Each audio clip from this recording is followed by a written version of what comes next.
পানিবন্দী এই সমস্ত মানুষদেরকে শুকনো খাবার, কাপড় চোপড়, এমনকি চিকিৎসা সামগ্রী, ফ্রি চিকিৎসা এটা সরবরাহ করা হচ্ছে। বিভিন্ন এনজিওরা করছেন, বিভিন্ন দাতা গোষ্ঠী করছেন, জেলা প্রশাসন সমন্বয় করছেন এবং ছাত্র সমাজ, বিশেষ করে বৈষম্য বিরোধী ছাত্র আন্দোলনে যারা কর্মরত ছিলেন তারাও এই ত্রাণ কার্যক্রমে সংযুক্ত আছেন। নোয়াখালী অনেক বড় এলাকা, এখানে যে জলাবদ্ধতা তৈরি হয়েছে সেটা বন্যার কারণে নয়, এটা মূলত ওয়াটার লগিং।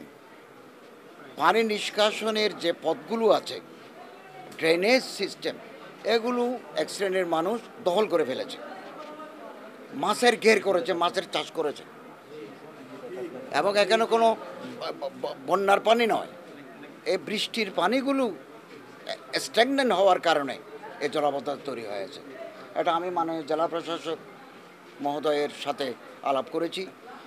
এগুলো যত তাড়াতাড়ি সম্ভব এই অবৈধ দখলদারদেরকে উচ্ছেদ করে এই জলাবদ্ধতা দূর করতে হবে এবং এটা করতে পারলে আর না হলে প্রতি বছর হাজার হাজার মানুষ পানিবন্দী হয়ে পড়বে এবং সার্কিট হাউসের ভিতরে পানি।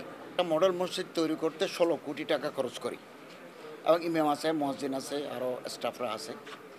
তো এরকম অভিযোগ আছে মডেল মসজিদগুলো নির্মাণ শেষ হওয়ার আগেই ফাটল তৈরি হয়েছে এবং টাকা দিই ধর্ম মন্ত্রণালয়, এটা নির্মাণ করেন, এক্সিকিউট করেন পূর্ত মন্ত্রণালয়। তবে আমাদের ওখানে প্রজেক্ট ডাইরেক্টর আছে, ওনাদের তদারক করার কথা। আমি এটা তদন্ত কমিটি গঠন করার চিন্তা ভাবনা করছি। বাংলাদেশের বিভিন্ন মডেল মসজিদ নির্মাণে যেখানে যেখানে অনিয়ম হয়েছে অথবা যেখানে যেখানে আমাদের নির্দেশনা মানা